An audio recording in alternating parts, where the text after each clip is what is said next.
Hey, what's up, guys? This is the Tranquil Living Uruguay podcast. I'm Vanessa, your host. I'm back.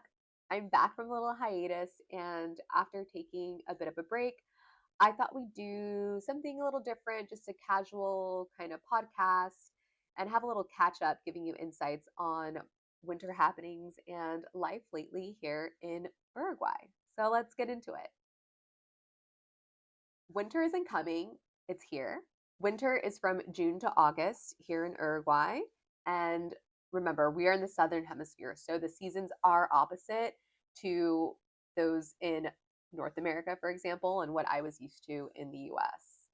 And being on opposite timelines of the year in terms of seasons felt a little weird at first when we moved here, but after 6 years, I've just gotten used to it. It's pretty normal now. So, being mid August, we are currently on the tail end of it. And the great thing about living here is that winter is usually mild. There's nothing too extreme. It's very temperate. Winters are usually mild here.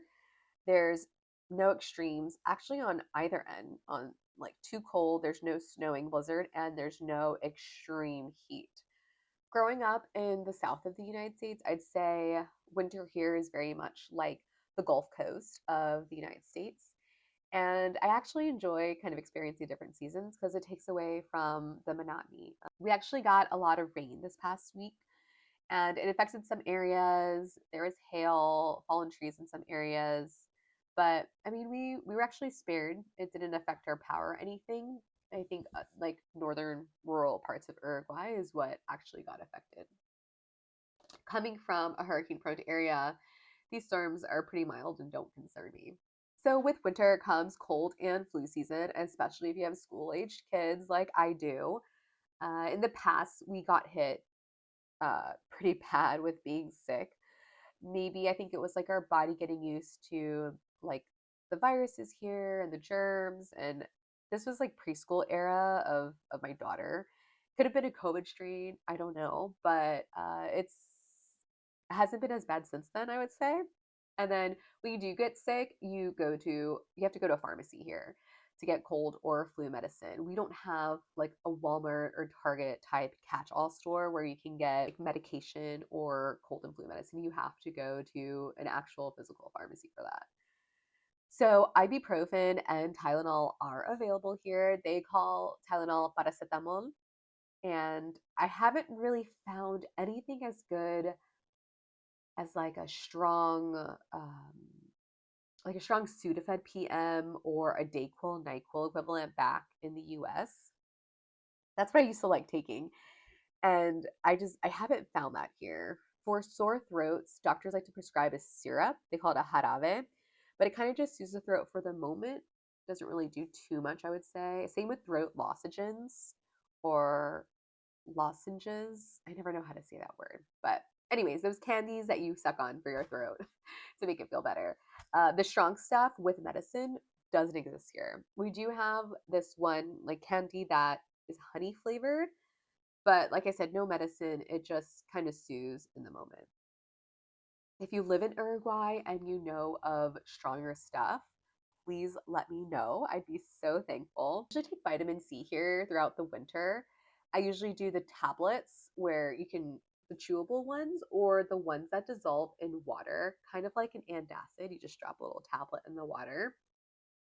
And then a local friend of mine here recommended this multivitamin that you can get at the pharmacy called Supradin. And I usually try to take that during winter to help with like my immune system because there just aren't, in terms of like multivitamins, there aren't many options here, to be honest. I think if you compare to the US, you'll just see in general there are very limited options and brands for things. In general, if you're like a supplements person, you're going to have a hard time getting what you want here because either options are very limited or what is available is just really expensive. So I always recommend just kind of bring as much as you can in your container if you are moving here or plan on going back to the US for visits. Bring back as much as you can while you're traveling.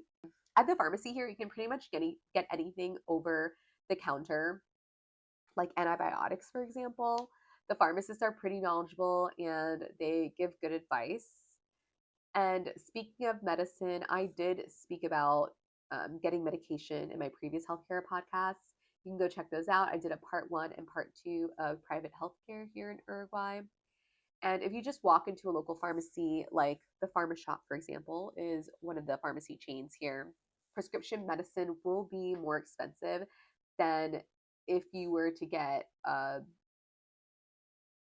medicine, a prescribed medicine from your doctor at your mutualista, which is your tier two private health. So now I'm happy to be in August, past the harshest point of winter, I would say. It honestly hasn't been that bad. Like I said, winter has been mostly dry. We've had some showers, which is much needed. So, interesting story. My neighbor, she raises cows, and she was actually running low on water for her pond for her cows. So, the government actually sent her a truckload of water to fill up her pond and help with her cows since it was running dry. So, I thought that was kind of neat. And then as you go about winter, the one adjustment when moving to Uruguay is the quality of homes. Because obviously you realize, this as you move through the seasons, but in terms of winter, there's no home insulation and homes don't have central AC.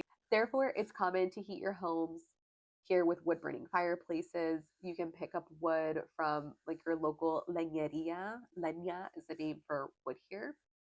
Or you can have it delivered to your home as well. We are, to give you an idea, we are spending about $50 like every 2 to 3 weeks worth of wood. And we mainly use it just in the evenings and in the mornings on weekends. So some people stock up for wood in the off season just to be prepared, and it comes out cheaper that way. So that if you do have space in your home, depending where you live, that could be an option for you. As for our bedrooms, we heat our rooms with individual AC units. So before going to bed, I'll turn it on in our rooms to get it warm at night, and then I just turn it off because I personally can't sleep with hot air blowing in my face. So I just turn it off, and the room does stay pretty warm. And if you have and if you have plenty of blankets, you'll be fine. So a funny thing, it's winter when you're out and about because it's also pruning season here in Uruguay. And this usually happens in July and August timeframe. You'll see in the streets, you'll see tree cutting crews just literally chopping off the tops of these like really big trees along the side of the roads. And I live in, it's kind of a funny sight to be honest, because you'll just be driving down a road and it's just the tops of trees all chopped off.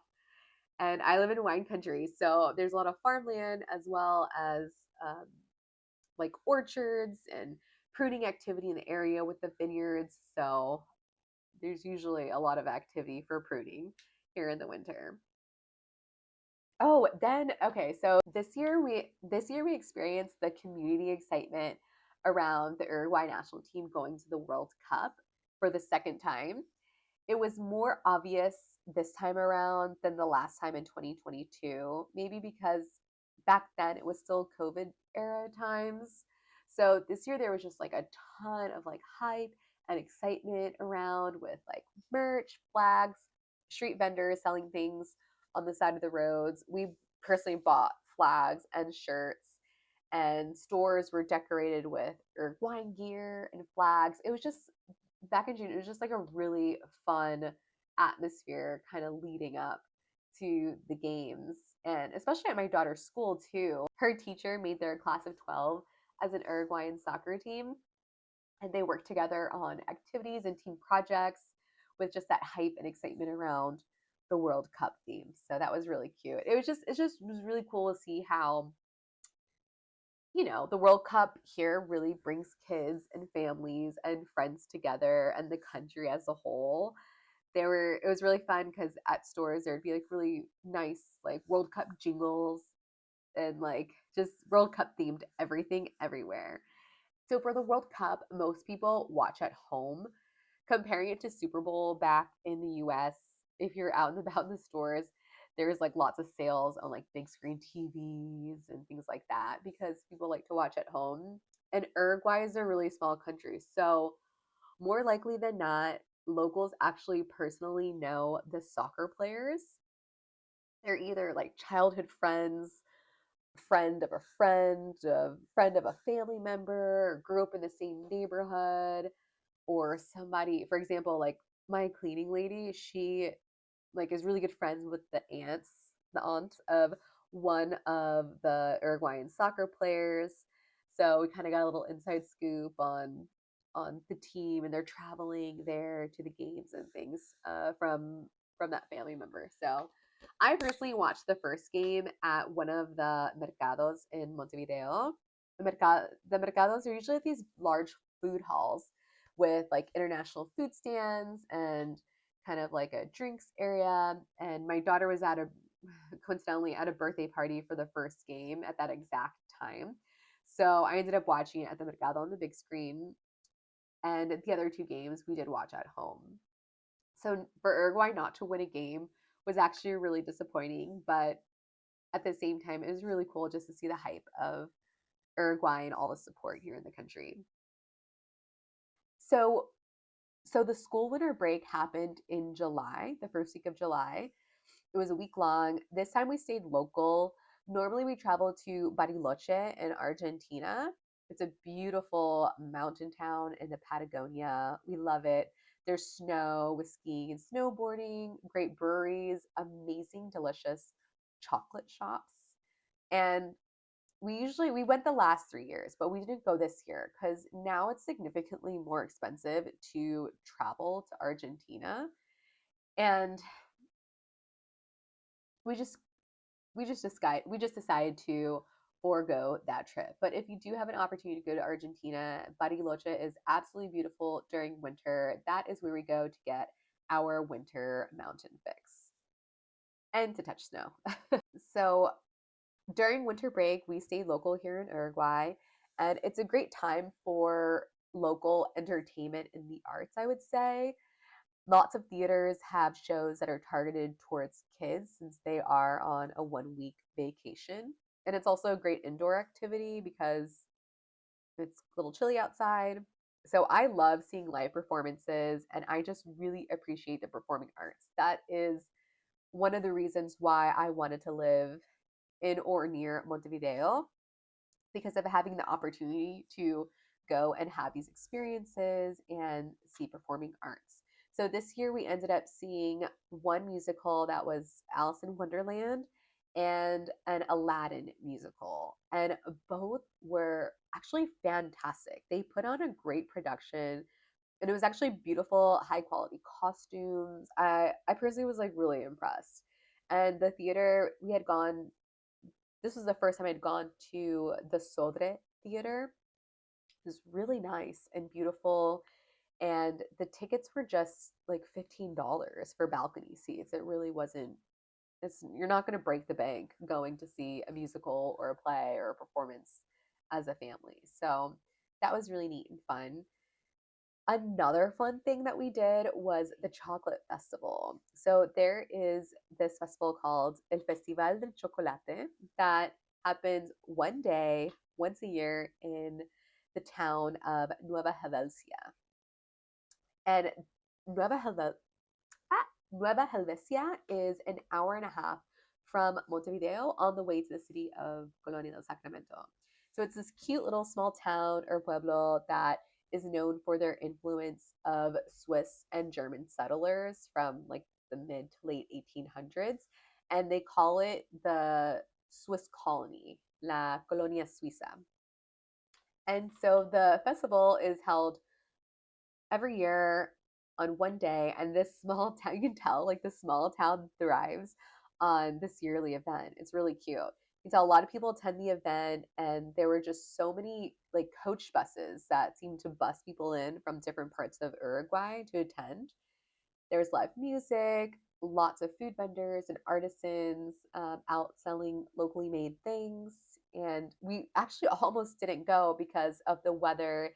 It was very like overcast like rainy, cloudy, kind of like that misty rain going on. And then it was cold, but we braved it anyways. And we went and we actually had a really good time. It's called the Chocolate Festival, but they mainly mean like hot chocolate, the drink, not necessarily actual like chocolate you can eat. So, but I enjoyed drinking locally brewed beer. I had a really delicious cheese fondue, and the hot chocolate, of course, was a hit. So, well, that pretty much wraps up winter happenings here for 2026. Thank you so much for listening or watching. If you liked this episode, please like, follow, subscribe to the channel to support me and so you never miss an episode. My goal of Tranquil Living Uruguay is to be your passport to Uruguay, a place I call a hidden gem south of the equator. And remember, life abroad doesn't have to be perfect, but it should be tranquil. Cheers!